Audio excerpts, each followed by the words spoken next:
coming out tonight and dealing with traffic.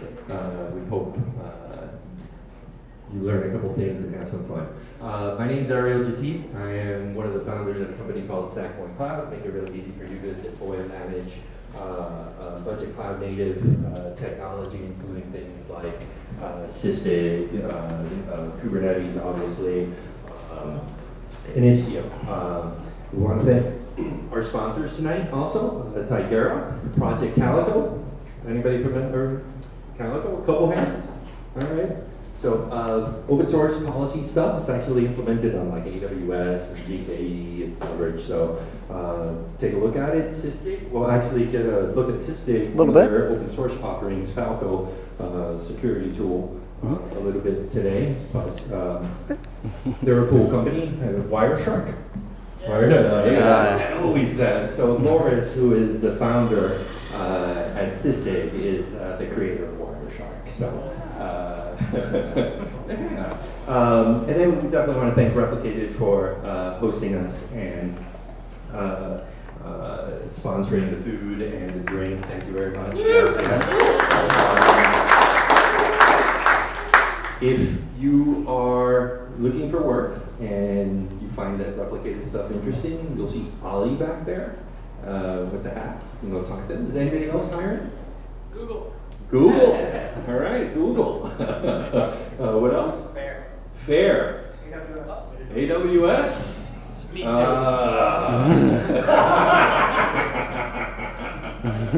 The battles. You guys are at opposite ends of the room. Is that on purpose? How did this work out? What is it? Signal Sciences. All right, cool. So if you saw those guys raise their hands, I'm sure that they'll appreciate you going back up to them, talking to them afterwards. All right, that's enough of that. First up, we're going to have Zach from Anchor. Did I say that right? You did. Yeah, and so he's going to named our company show us a bunch of policy and container security tool and auditing tools and all sorts of stuff. Yeah. That he's going to show us, and then Mark from Replicated is going to show us some stuff also. I'm going to get out of the way now. Thank you very much.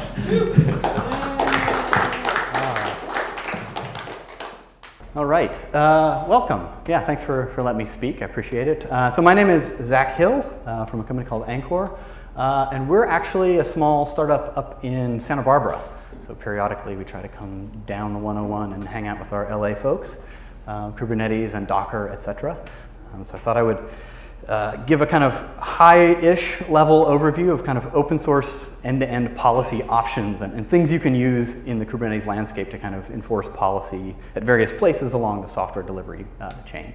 So this will be high-ish level with a little bit of demo at the end. Certainly interactive. If you have questions, just shout it out, let me know. And hopefully I'll learn something and so will you. So I'm the lead architect at Anchor. So what does Anchor do? At a high level, we do static analysis of Docker containers, like deep static analysis all the way down to checksumming every file in a container. And then we have a policy language that sits on top of that and lets you define kind of your compliance stance on the content of containers. We are explicitly not a runtime system, so we fit in typically in the CI/CD and delivery and webhooky playing. So I'll obviously be talking about Anchor plugging into the Kubernetes space, but also some other open source technologies. One of our unique factors is that we are like fully open source. We have an enterprise offering, but the core, all the feature goodness is fully open source. You can find us on GitHub. Come track us down. I'd love to talk about stuff like that if anybody's doing ops in regulated spaces or just generally wants to do like security and best practices as well. We're definitely into that and would love to talk kind of useful and interesting policy stuff with you. So we're always looking for information around that. Angkor IO is a SaaS-ish version of our open source offerings. That's free. You can go check it out, kind of see what Anchor does and is about. Browse all the official images on Docker Hub and see what's in them and how often they change and their CVE footprint and all that kind of stuff. So give it a look. So the basic problem that I'm trying to address with this talk is that you've got some requirements you need to enforce on Kubernetes workloads, right? The workload has to be built somewhere, it has to get into Kubernetes somewhere, and it runs in Kubernetes, right? that can be security, it could be whatever your patterns that you decide you want to define are, best practices on a whole bunch of different things. Kubernetes is evolving. There's a whole lots of ways you can solve this problem, so I'm going to kind of go through a few of them, particularly with some recent changes to Kubernetes, although as recent is a relative term in Kubernetes land. It seems just yesterday that 1.8 was released, and now we're on, what, 1.11 or so. So I'll kind of step through a few different options and provide examples of the kinds of policies that you can enforce, kind of some really point samples and quick demos of kind of this is what it looks like when you do a thing like this. And we'll kind of walk through the process starting at the beginning. So ideally you want to enforce policy in the full life cycle. So if you have requirements, you need to identify where in each part of the software delivery lifecycle you want to enforce it based on the kind of context and the amount of detail that you have at each location, right? Starting all the way at the top with the source code, right, in Git or GitHub or whatever you're doing using source code scanning. I'm not going to talk about like source code analysis and static analysis. There's tons of tools out there that do this. This is a pretty well-established space. Check out the OWASP stuff. There's a ton of really good ones. Dependency check, Brakeman if you're a Ruby shop, and all of these things that can work. GitHub now at a source code level, and that's definitely like the right place to start, right? You should be doing that. It's really easy. Then the next step is the build, right? So then you're combining all the artifacts, creating a little more context about what's actually going to be run, right? So you're kind of aggregating stuff as you go. And the result in probably most cases here is going to be one or more containers. Maybe you have like a weird artifact repository in between, but usually what we're talking about now is containers kind of pop out the other end into your image registry and then go through your CD pipeline where they're going to get actually deployed in production. At deployment, then you get the most context for broader deployment issue, config maps in Kubernetes, right? The things start coming together that you can define constraints around other than just what's in the content of the image. And then at runtime, right, the behavior changes over time. So there's policies and requirements you have at each of those stages that require different levels of context and different data inputs. So they kind of require a different approach. So we'll run through a quick example of this kind of cycle, right? So at a high level, looking for really basic stuff that everybody understands. If you really want to dig into more interesting policy stuff, I would love to have those discussions, but I'll keep it at a level that is fairly straightforward and ubiquitous, which is like checking CVEs, right? Everybody knows what that means. It's pretty understandable. So in the build and deploy stuff, looking for CVEs in your images, right? Just don't put anything out there that has Heartbleed, right? That's the obvious thing.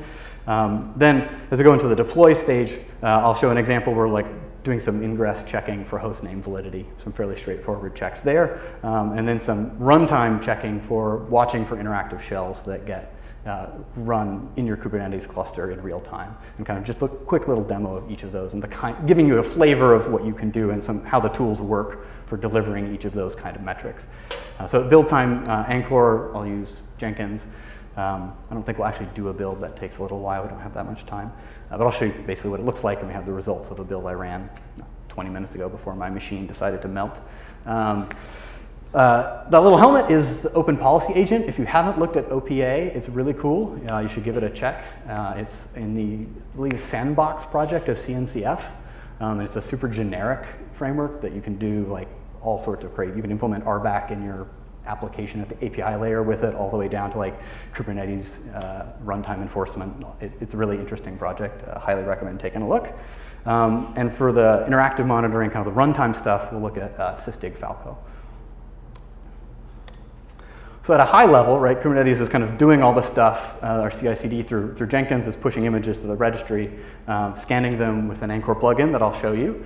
Then at deploy time, we'll be pushing through two different validating webhooks. And I can talk about those things. But one for Anchor, actually the image content at pod time, create time, and one for actually running validating webhooks on the ingress controllers themselves.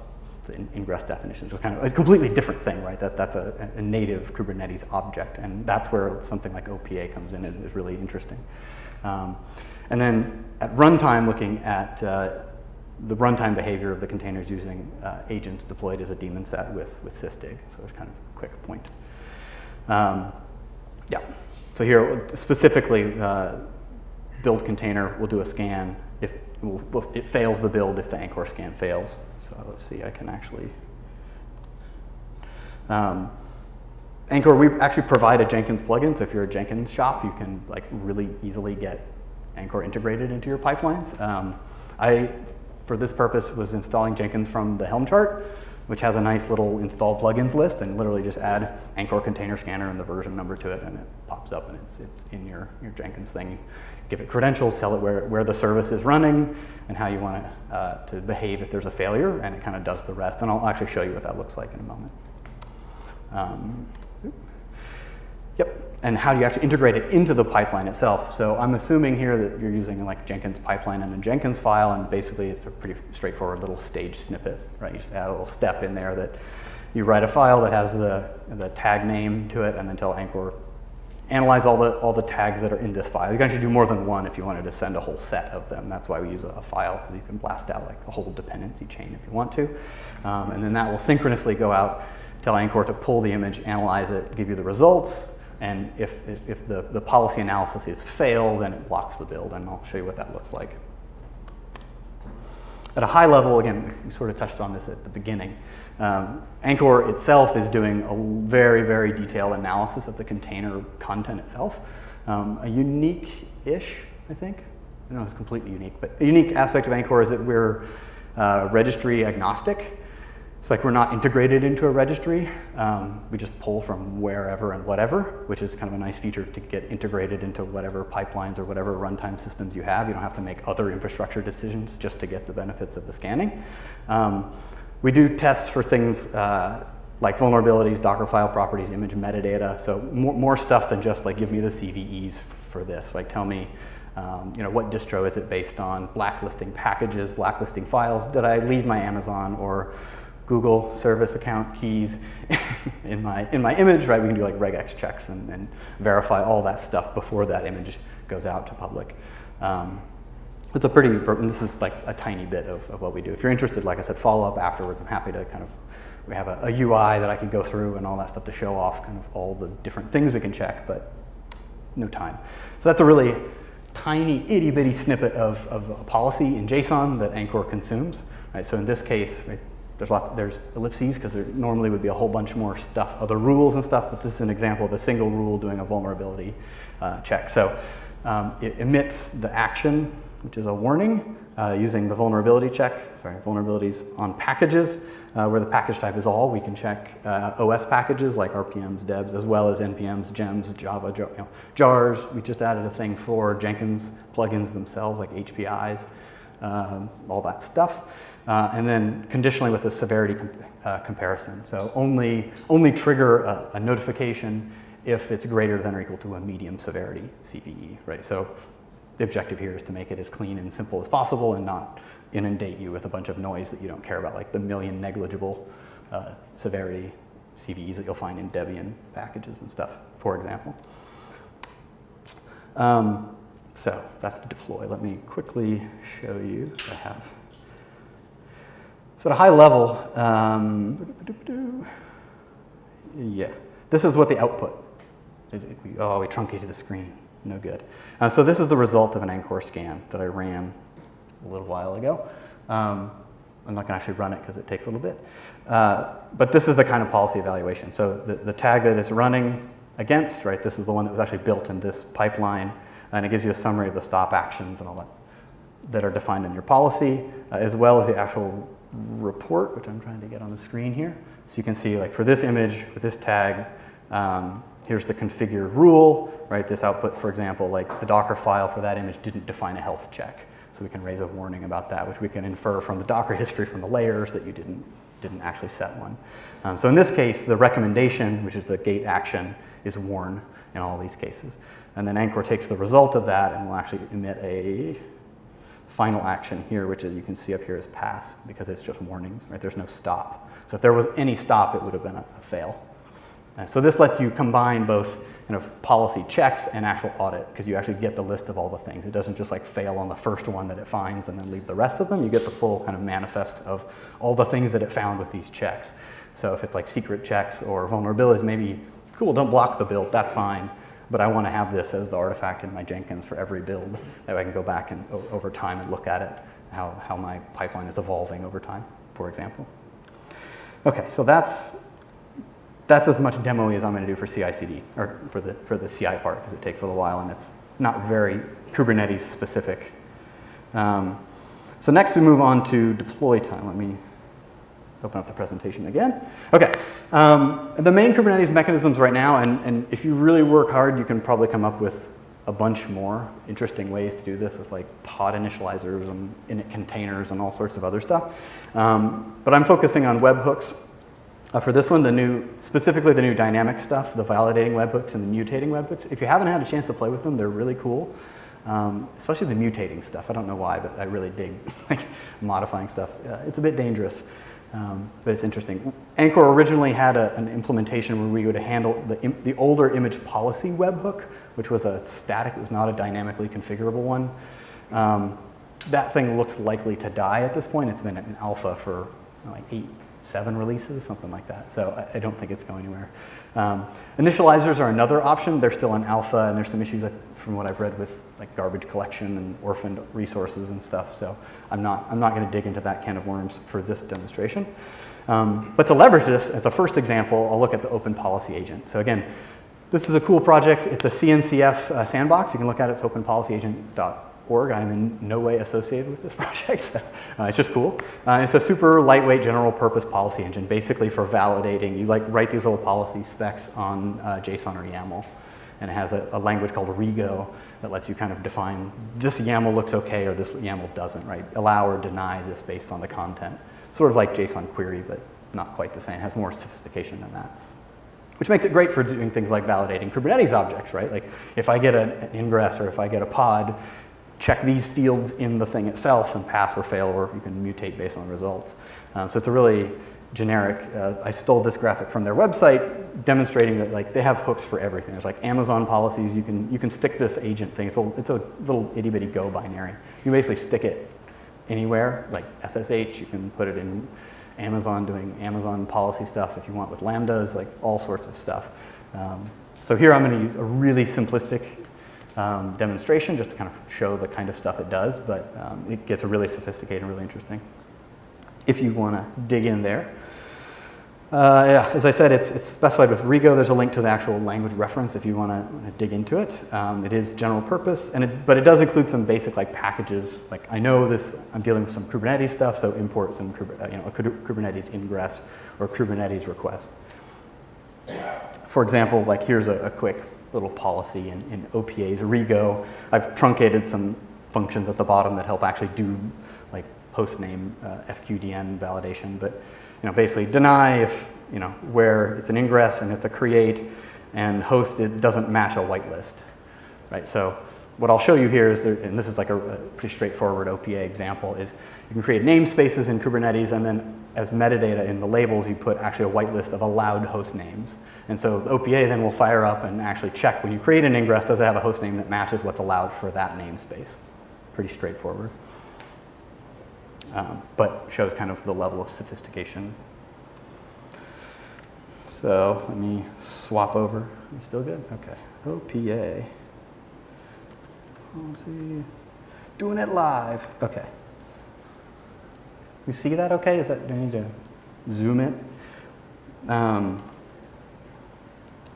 So there's a couple of namespaces. Basically, here, I'll do this. Prod, cat, prod, ns. That is what was created for the production namespace, and there's also a test namespace. These are already loaded into the cluster. I'm just showing them so you can see the examples of how you define the whitelist. And then I'm just going to run the actual little test script that basically just tries to create some ingress controllers or ingress definitions in those namespaces. One that's okay, and then one that violates. The OPA validating webhook stuff is already set up. The nightmare of validating webhooks is all the SSL stuff. Vic has run into this before, but it needs like CA bundles, and so I'm not going to run through all that right now because it needs to be like proper SSL authenticated. That's already set up, or should be. We'll see. It runs. Yep. There we go. Okay. That was a little too fast. So basically, the first one worked, which created a one that's on the whitelist, and then here's an example of the actual error that you get back when when the admission controller throws a, you can't do that. I can't highlight. Yeah. There you go. So it's done the validation. Again, fairly straightforward stuff, but it lets you kind of poke and correlate two different things, right? It's actually looking at the namespace definition. It's also looking at the ingress that you define and comes up with a policy that combines them, which is kind of an interesting thing. And you can certainly go down the rabbit hole with OPA if you really want to. Cool. So that's OPA at a super high level. I definitely encourage you to take a look, but we're going to run out of time if I keep going on that. So the other one that I'll show real quick is Anchor Engine. So my friend Vic here also helped us out with a little while ago doing a validating webhook handler that basically forwards requests to the Anchor Engine API. So we did a quick demo there. And, so it checks pod specs and makes sure that the tag that you specified in the pod is okay according to Anchor Engine that's also running in the system. So we'll see, this should work. So this is basically doing the same thing, but yeah, it's already created the validating webhook. Yep, it didn't work, so. Something has changed. The machine crapped the bed. Oh no, it didn't. No. Get validating webhook configuration. I don't know if it was loaded properly. No, it's there.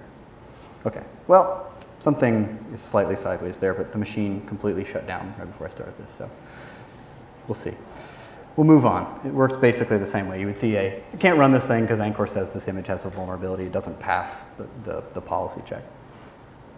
We're running out of time. Okay, so the last time, so now you've deployed stuff. That's how you kind of check stuff as it's moving through the API, right? That's the API server in Kubernetes saying I'm about to do these things, right? The action is create a pod. The action is create an ingress, whatever you define your validating webhook. Definitely want to look at the docs for that. You could easily spend 30 minutes figuring out the validating webhook configuration stuff, so I'm not going to go into super detail on that. But basically you just say, these kinds of events should be handled by this controller. And you can have a bunch of them, right? There's a pipeline, so anytime anything happens, Kubernetes is firing off all these webhooks, and if any of them return a failure or an error, then it can short circuit the creation. Pretty straightforward. So now looking at runtime, and for runtime, I wanted to show Sysdig Falco, because that's another open source thing for kind of doing runtime monitoring. Again, installed this one via their Helm chart. I am our Angkor Helm chart maintainer, so certainly like Helm. Nice way to get stuff up and running quickly. And it just runs Falco as a daemon set, so there's just one running everywhere. Falco itself is the Sysdig kernel module. So Sysdig itself is watching all the system calls on the host, which is interesting because you can generate a ton of really interesting data from that stuff. And so then Falco is basically a rule system for what's acceptable to be viewed, to happen in terms of the syst calls. What processes can do what, and how do I expect things to occur? And then it can emit events based on those. So it doesn't actually enforce things. It's not going to stop a syst call, but it just dumps data out so you can see it. So in this case, I'm using what's called their program output, which is cool because it lets you basically just define a bash command that it pipes stuff into, and so you can use it for it. So in this case, if I've got my window, for example, I've got this piping into a Slack channel, so we can see if stuff happens, right? And so there's a default rule. Oh no, now I've lost my window. There we go. There's a default rule that comes out like this, which basically Falco installs by default. It says throw a notification anytime anybody opens a shell in a container, right? Not a thing you expect to see very often in a container, so we can kind of show how that works.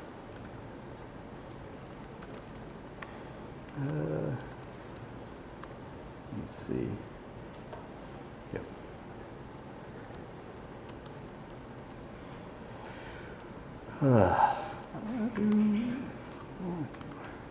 I had all this prepped and then the machine melted.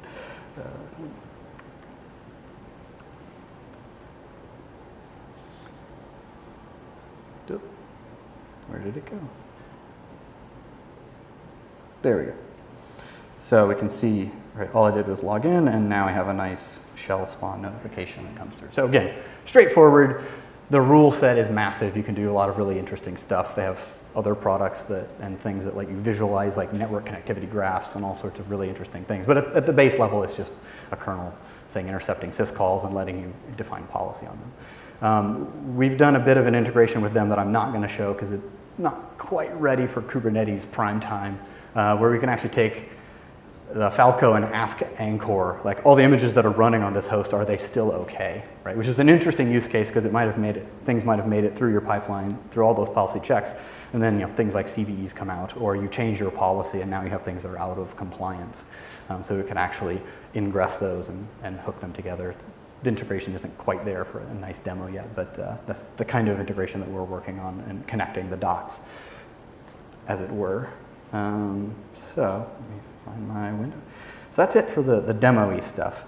So at a high level, just went over some simple CI/CD stuff, some checks at that level, some checks in deployment with OPA and with Anchor Engine, for content of the images you're deploying and the Kubernetes objects that you're deploying it with, and then some runtime stuff around what's actually executing in the container. So I thought it'd be interesting. I'm not presenting technically. At a high level, kind of lessons learned putting all this stuff together, like probing through this space. I'm an architect and developer like 80% of the time, and I do DevOps and Helm charts and stuff some of the time, so I don't do this on a daily basis. Yeah, and it's challenging, right? Like mixing the policy languages, right? Coming up with a cohesive policy and describing things in a reasonable way across the different stages is still a challenge. There's some interesting things I think we could do there, like again, using the mutating webhooks to actually decorate objects in Kubernetes and then defining a single language to consume all of that stuff at the end and kind of dump an analysis and a policy evaluation maybe with OPA based on Anchor and a bunch of other inputs to that system.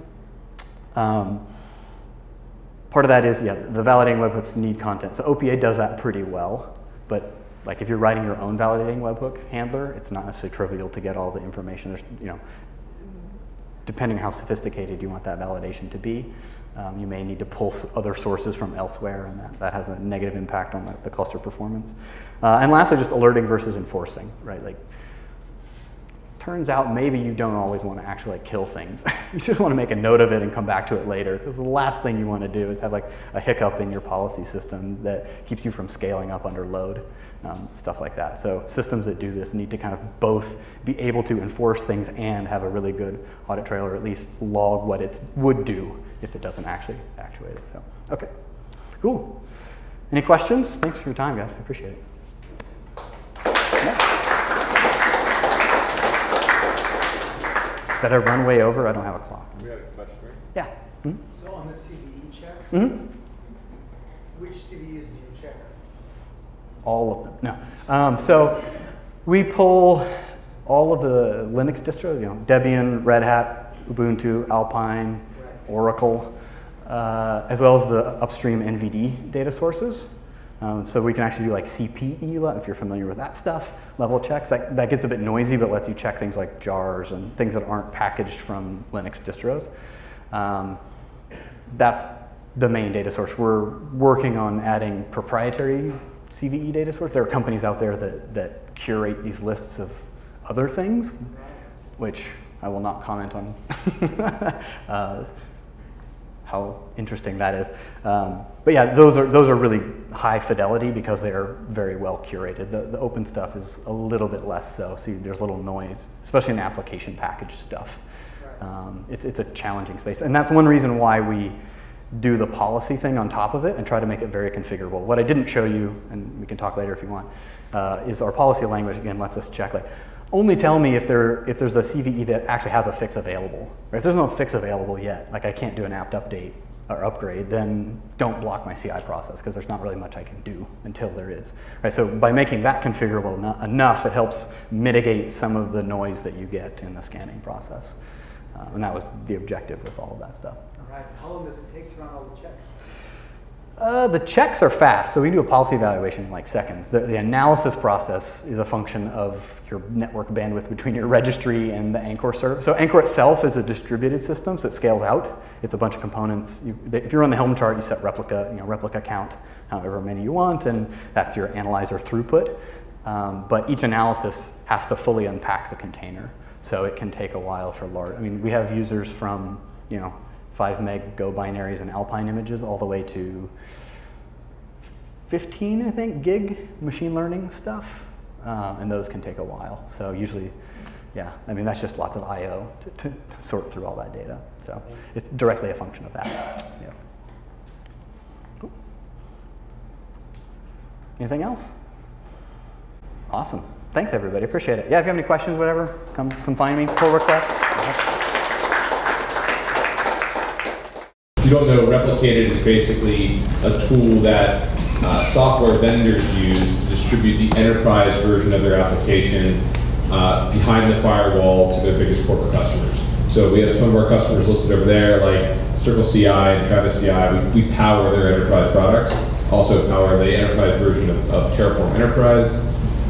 And so this product is sort of about how do you consume third-party applications at scale in a way that you can not just have a handful of independent appliances running everywhere that are hard to maintain and manage, but instead you can really automate the operational overhead of running third-party applications. And so we designed this sort of with that idea of vendors distributing applications, but then we realized there were some really interesting use cases around open source, and spent a lot of time with Vic, who's one of the Helm chart maintainers, and sort of gave us some really great ideas around how this could be used in the Kubernetes ecosystem, and the Helm ecosystem.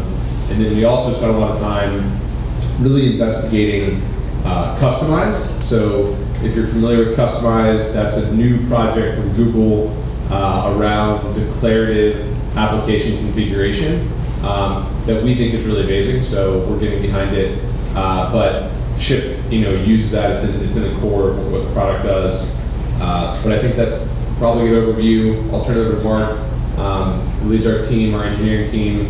They really built all this, so we're excited to show this to the world. So great, yeah, as Gary mentioned, one of our goals is to figure out how to make it so that you can run third-party applications at scale. At a company of any size, you should be able to take in third-party applications, run them, operate them, install them, configure them at scale, and then makes life easy. Why is that a challenge today? Today, if you think about running third-party applications and figure out how you're going to create and track custom configurations, how you're going to fork whatever that upstream is in order to do everything that you want to do. Once you do that, you're going to receive notifications that there's an update available. Keeping applications up to date is really important for security and you want the latest functionality. And then merging those upstream changes in. So if you had to fork it early on, custom config, you want to merge that in. That can be really hairy. You can have merge conflicts. It can be difficult to do. So what solutions are there? There's probably a lot of solutions to this problem out there, but at the core, we think that all the solutions are going to involve taking third-party applications and treating them the same way you treat your owned and written applications inside your company. Automation, we've all gotten pretty good at automation, CI, CD, code that we write. If we had a new API, we can get that deployed pretty easily, pretty predictably, using a lot of best practices. But we still treat third-party applications separately. By third-party applications, it can be anything from a full CI system, or it can be a WordPress blog that you want to be able to run WordPress internally. It can also be something like a component, a database, Elasticsearch or Postgres. It can get all the way down into the smallest level. We can talk with the Sysdig agent, or the Datadog agent that you have to run on all your servers, or as a daemon set inside Kubernetes. All these applications, all these components need customization to run. And the challenge is you should hook these into your CI/CD pipeline. Since we're talking specifically about Helm charts or Kubernetes, I want to talk about Helm charts for a second. Most third-party applications in Kubernetes are delivered through Helm charts. It's the package manager for Kubernetes. Is everybody familiar with Helm? Cool. Just in case anybody's not, Helm is a really basic tool. You have a client on the side, you put it on your laptop, you pick a chart that you want to pull down from the Helm charts repo. You'll say Helm install this, you'll edit the values YAML that will write that into a templated out version of Kubernetes YAML. It pushes that to a tiller running inside your cluster, and tiller will get the application up and running inside Kubernetes. Can create some challenges for both the package maintainer and the cluster operator when they want to run it. I mentioned it's a templated out Kubernetes YAML with the values that you provide. So you can only configure the stuff that is templated. there's kind of two limitations there. One is if they didn't template something, if the chart maintainer left it as static YAML, you can't change that value of it very easily. You'll end up having to fork that Helm chart in order to keep that value. Additionally, if they didn't add a certain field in there, right? Maybe you want to set CPU limits or memory limits inside a pod, and they didn't have that static or as a template value, you can't configure that. So looking at the current Helm chart issues, this was a screenshot from earlier today. Here's a bunch of issues with the Helm charts. There's hundreds of Helm charts. Some of these are problems with the Helm charts, and many of these are requests for, can you make this more configurable for me, for my one-off use case, for my environment. Filtering out the ones that are valid problems, you leave with these. These are definitely things that are very specific to somebody's use case. The bottom one, core DNS doesn't have affinity and tolerations configuration. Sure, it doesn't have it. The only way to get that today is file an issue, submit a pull request, hope it gets merged, or fork the Helm chart, add it in yourself. There's solutions to that with Helm. You can template the entire Kubernetes API. Every Helm chart and every deployment, every service, every spec could list every Kubernetes option available. And every time a new Kubernetes release came out that had new things, you could add that in. That's not super maintainable. Popular Helm charts have thousands of different unexpected use cases, right? You don't know how every enterprise or every company wants to run that. And so that's just not a super great use case to the problem today. The other problem for a chart maintainer is you end up with charts that look like this.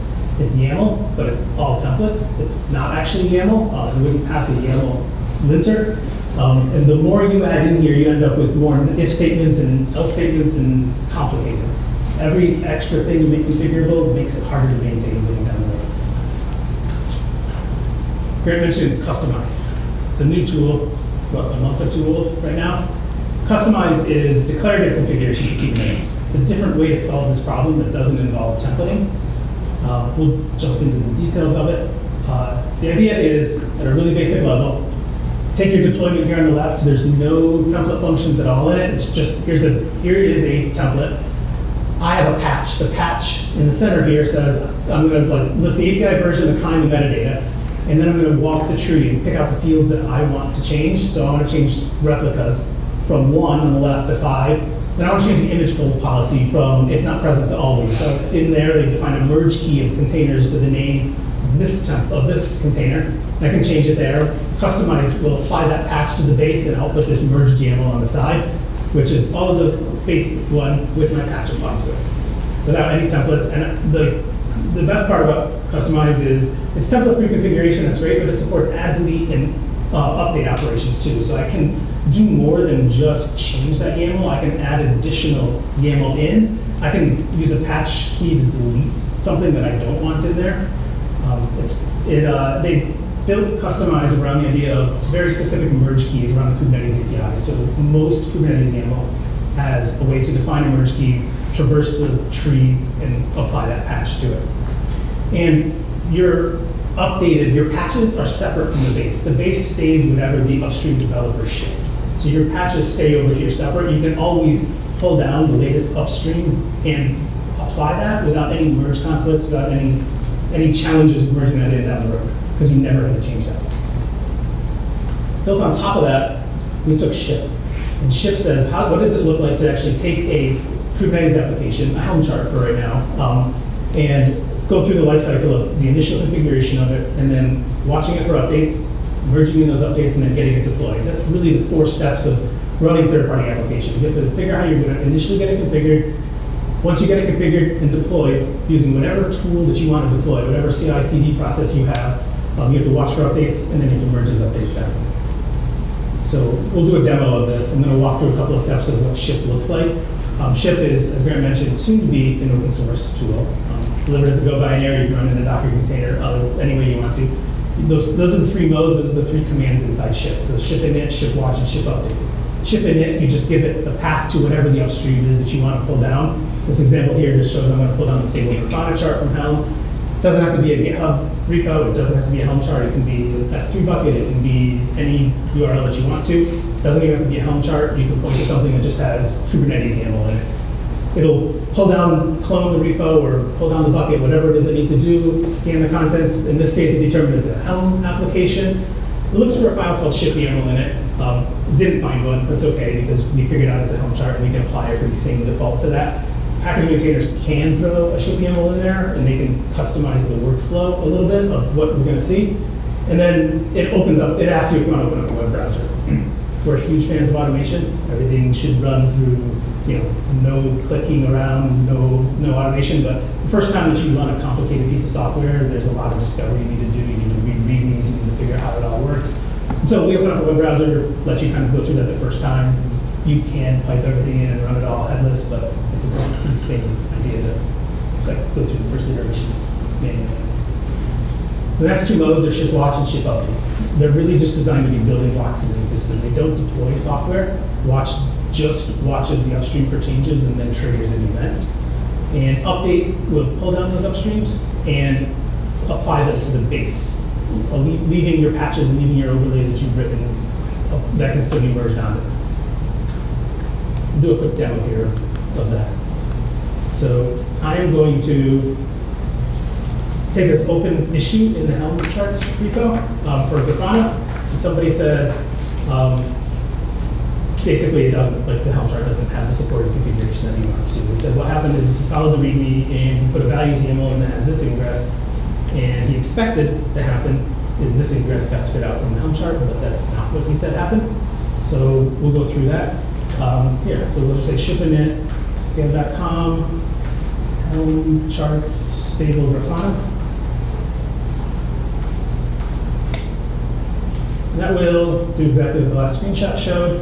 Open the browser to continue, sure. And this walks through a predicted workflow. Again, if the Helm chart had a ship.yaml in there, they could control this workflow all they wanted to. It didn't. The workflow right now just says, step number one here is show the README. Helm charts can be pretty complicated. These applications can be complicated. They've already added all of these configuration parameters in as values. They probably added a lot more that they didn't even list here in the document. So kind of walk you through, you can read this in the README if you just open the Helm chart repo. Second screen here is an editable version of the values YAML. We still show the README here because it's a good reference to what all these values are. We'll do a little bit of linting. We can take help to make sure what you're typing is YAML. But you can edit the values YAML that's going to get passed into Helm. I'm going to come back over here and we're just going to do what this GitHub issue says. He said he set the ingress to this value. So we'll find that in here. Change that ingress to that. Save the values. And continue. That actually just ran the Helm template function, which turned all those Helm template those Helm template values into a actual Kubernetes deployable YAML at this point with the values that we just had. This screen here is a little intro to what customizes it is and what it will do for you. And now this is the part that we actually start to add in customized functionality to it. On the left, you see all of the YAML that will be deployed. You can click through it and look at it. We were looking at the ingress YAML. It shows it's going to deploy this, and that actually doesn't look like what that issue mentioned. So we can come into here and we can say, this is the spec and the rule that he wanted. Come back over here and just click on the rule. And that, when we click that, that actually used customized, created a patch for us based on the key that I clicked in the YAML. Allowed me to edit this. And if I save it, it's created an overlay for me. I can come and show the diff. And in the diff, I can see the split diff if I want to, and I can see that down here, this is the stuff that's being added. It's great. I'm actually going to deploy Grafana here when I'm done. I'm going to deploy it for Docker for Mac. Docker for Mac uses load balancers to attach to local hosts if anybody's used it before. So another change that I actually want to make is come into the service, and the service is set to a cluster IP. I want to change this to a load balancer type. So if I click that, I can come over here and change that to a load balancer. And I actually know also on my machine that port 80 is already taken. And so this port 80 is not going to work, so I can click on that. It applied another patch on top of the patch that's already there for me. I can change that to port 8000 or some other port that I want to run on. Save that overlay. Again, I can show the diff here. You can look at the split, and you can see that it's changing that to a load balancer and ultimately just changing the port from 80 to 8000. It's applying that patch into the base and diffing the file that you actually can't see because it's what will ultimately be produced by Customize It shows you what the diff is going to look like. So we'll save and continue. And now it shows that it's ready to be deployed. You can use the customize command to build the overlay and then pipe it into Kubernauts if you want to. You can also use customize build to get an output and then hook it into any kind of automation system that you want to. So I'm going to run this command to start with. So that's done. And come over here and I have no pods running. I'll run that command and that outputs some stuff. Spit it into Kubernetes. Now I have Grafana trying to start. I'm actually going to go back up and run that command again while we're waiting for Grafana to start. But I'll send the output to out.yaml for now. And just take a look at that file. So I made two changes. I changed the service to a load balancer. So if you look in here, kind service, here's the output service and it's on port 8000. It's a type load balancer. And the ingress controller did get the rule applied. So you can see that that's this file here, which is a multi-document, a multi-YAML document is what got sent into the Kubernauts. Let's go back and look at the pods. It's actually still starting. We'll wait for it. Should take not that long to start. Okay, it's starting. So I should be able to go to 8,000 and yeah, Grafana running. It's Helm, but my modified version of Helm that I can, at any time I can run ship update and ship watch on to pull down the latest, but keep my changes that I've made separate from it. I don't have to deal with whatever merging those in. So the idea would be just to show, I can run ship watch and ship update. And then if I wanted to, I could pipe it into customize build and then Kubernauts apply. But this is going to, ship watch is going to sit there and periodically pull that chart. And we have a stable content shot of everything that we pulled down in the template before. And it'll compare it to what we had before. And if it hasn't changed, it just goes back to sleep. Then it wakes back up in a few minutes and tries again. We can sit here and maybe there'll be a change made if you're on it, but unlikely. So, yeah, or something. So that's the basics of shipping it with ship watch and ship update on it. I'm gonna go a little bit deeper and show you kind of how we're using it internally for our own tools. But before I do, I want to talk about GitOps. So I said we love automation. We use automation for everything. We actually specifically use GitOps for it. And what that means is we have CI building all of our Kubernetes YAML and container images and everything that we build. Our CI process pushes images to a Docker registry, but it pushes our YAML to a Git repo. And that's all it does. It doesn't actually deploy anything. We have a tool running inside our cluster. We're using vFlux. We can see at the center here. There's a lot of different GitOps tools. And Flux is configured to monitor that GitHub repo for changes to the YAML, and when a new update gets pushed to that repo, it'll pull it down and deploy it to the cluster. So our CI just basically runs customized build for whatever environment we need. It pushes it to GitHub, and then it ends up running in the cluster. We took and we wrote a Kubernetes operator as like the final step here, and this gets a little bit more opinionated. It's one way to deploy code. It works really well for us. It works really well for somebody who wants to have a GitOps workflow. Kubernetes operators, is anybody familiar with them? Cool. At a basic level, what they are is Kubernetes has different kinds that you can deploy. You can write a YAML that says here's a deployment, or here's a service, or here's a whatever they are that Kubernetes API supports. An operator is an extension of that. It's a custom resource definition that you can apply custom resources to. So we just created our own kind. Anybody can create a YAML that has that kind and has API version and metadata in it. And we define the schema and the spec of what that YAML looks like. You can deploy it. When Kubernetes gets that, it hands that YAML off to our controller that's running inside the cluster, and we can do whatever we want to on that. So what we did is we created, this is a workflow, basically. Watch, update, then do something with that to get it deployed. And you can build this in many different ways. This is one way that we built it, and we actually implemented a pull request function inside here. So what we're doing is we have a repo for third-party applications, and we'll deploy something, then we'll run this operator to watch, When there's an update available to third-party applications, it runs update internally, which will pull down the base, keeping all of our patches and overlays here, and then go to a pull request mode. The pull request will create a pull request into our private GitHub repo, and then go back to watch for the next update. So we sit here and we'll get a notification there's a pull request in this repo. Like, okay, read it, you see the diff, you see the change that the base is applying, our patch is still there, we merge it in, Flux picks it up and deploys that automatically to the cluster, so we're keeping it updated. How do merge conflicts fit into this workflow? So there shouldn't be merge conflicts in this workflow because we have two areas, right? We have the base, and the base is just a constant, think of it more like a rebase, not like a merge that's happening. Every time Grafana gets updated, we get the updated version of Grafana. It's weird. And then every time we're shipping our own updates, we're manually pushing those and merging those in as we go. So we're working it's one repo, but we're working in two different directories in the repo. The stuff that we as an organization are changing, and the stuff that upstreams are changing is stored in different areas. Okay, so the pull request is for the outside. Yeah, the pull request here is for the outside, for the upstream is where it comes in. Thank you. Part is to customize separating those two things. So I think that's the real thing that we think is the real innovation, is to customize separates that out and creates this opportunity.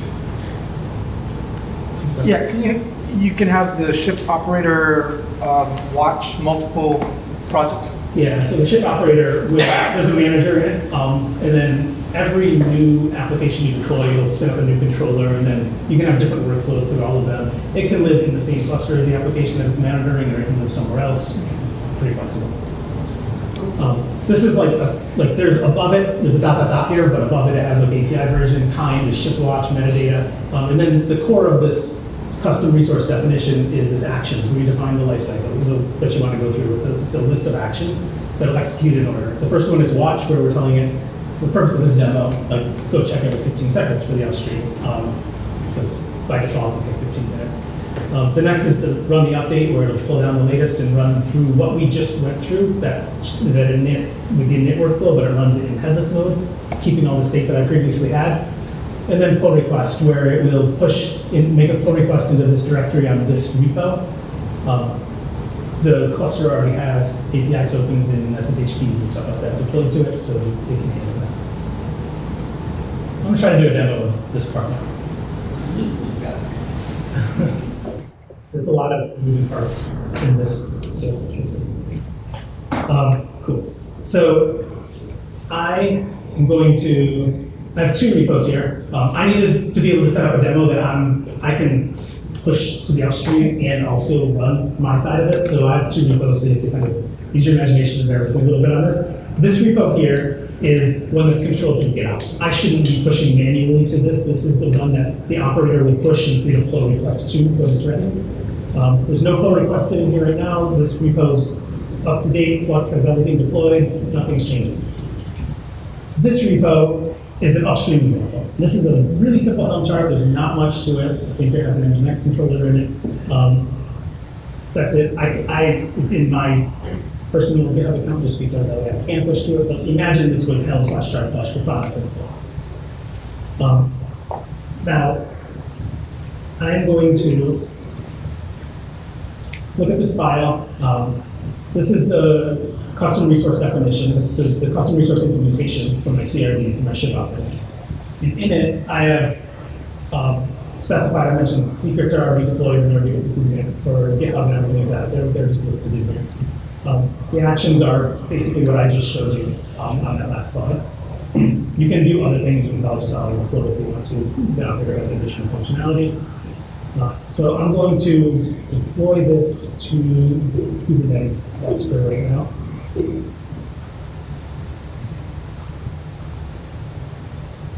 So that did that. Over here, I'm gonna watch the pods just because the ship operator doesn't have a UI or anything, and so in order to really kind of watch what this is doing, you can watch the lifecycle of the pods. I can now run kubectl get ship watches, and it's going to show me the operators that I have running. So if I have like 100 different applications in here, I would see Grafana, I would see whatever I'm running. So this is running the watch. You actually see it's running the watch pod right now. It's probably running this in debug mode, so I can look at it, and you can see like, right here, SHA is unchanged. There's the previous SHA and the other SHA, so it's just waiting. But luckily, there's a pull request. Where somebody has added a UDP port in it. So this is the chart. This is the upstream chart that I have control over. Somebody decided that like, it needs to have this UDP port on 9200 for some reason, sitting on the service. So what should happen is when I merge this in, the operator should, within 15 seconds or so, see that change, run the update locally, pull down the state, merge that in, then create a pull request, and then over here in my ship apps, pull request should go to one, and I should be able to merge that in and function pull. What if there's like a CI hook I'm sorry? in the pull request? If there's a CI hook available? There's not, is there a CI hook? or If what? there is CI hook, does it wait for the hook to finish the CI process? Yeah, for sure. Like you can, the idea being that you definitely should do it. You should have GitHub checks in here, and so it should be able to hook into Anchor or something like this and run security scanning of images. You should be able to hook this into any workflow that you want to before it gets merged in. You can do that in GitHub and limit when you can merge based on the number of checks. Right. It will create the pull request ready, but GitHub is what's going to block you from merging. So you're just merging the upstream right now. Yeah, I'm just merging this into upstream. This is the Grafana maintainer merging up. Yep. So I'm going to merge that and confirm it. I'm going to come back here and watch my private repo for GitOps, and we'll see if in 15 seconds this watch detects it, and it should then go and create a pull request. If it doesn't, we'll look at the logs and see. But it probably will. Are you somewhat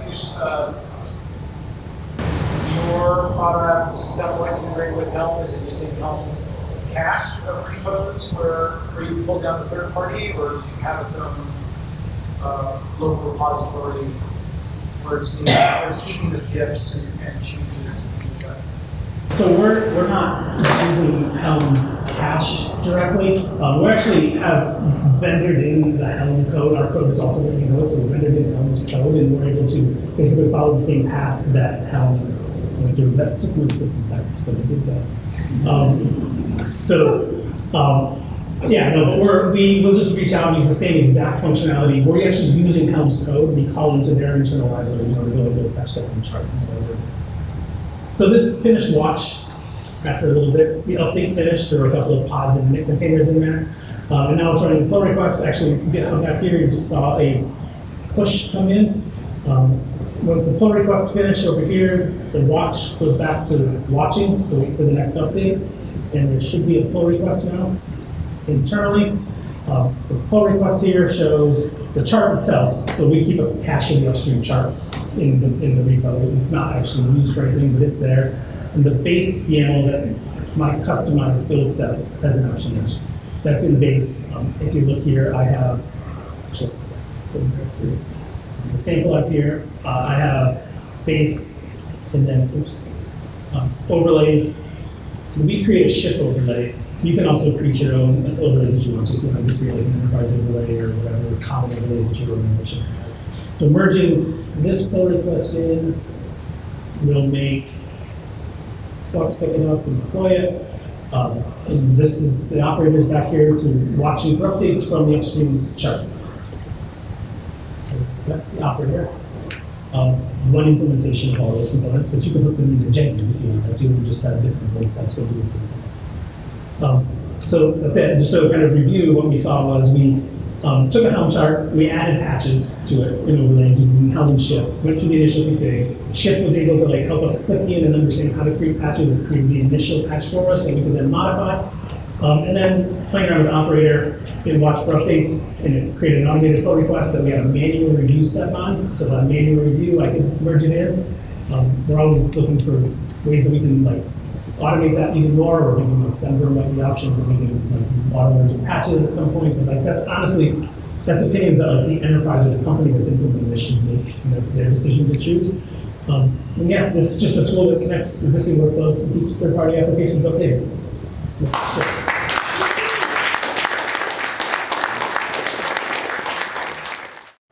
fit into the workflow. This repo here, which has Flux's monitoring for any updates, all I have to do, if I just revert a commit out of here, Flux will see that the repo has changed and it'll change the what's running in the cluster to whatever the state of the head in this branch is. Watch will probably go, it'll definitely see that there's an update available and it'll create another pull request for you. And it's up to you when you want to merge that in, right? So if you merge it in right away, you're probably not going to revert it back out if you reverted it for a reason, but it'll create the pull request again for you that you can merge when you're ready. Yeah, so what this did, it created a branch with a timestamp for the name, and then it created, so it didn't actually have a fork of the repo, it just made a branch and then pull request back into that. That's the implementation that it does today. I mean, it's pretty, like that's what it does today. It's an early product. Yeah. So on that line of that pull request, if you, let's say you don't want the change, you reject it, do you just leave it there, or do you? Yeah, you can close it. So you can close it. The ship keeps this internal state secret, and there's a couple of keys in there. One of the things, I'm going to jump back over here for a second. This is the repo that I did Grafana on to begin with. There's a .ship directory in there, and if we look at that, in the .ship directory, it creates this state JSON. And the state actually shows, like, here's the content shot of everything, here's the upstream, the YAML, here's the patches and everything that I had. This content is base64 encoded and written in that internal secret inside Kubernetes. So as soon as shipwatch sees that, it's going to it updates its own internal state and it'll submit the pull request. You can configure the operator to where it should store that, whether that should be stored internally in secret or whether it should be read in GitHub. It's up to you. The state JSON can contain secrets sometimes, depending on what application I have configured, so keeping it inside Kubernetes is no issues.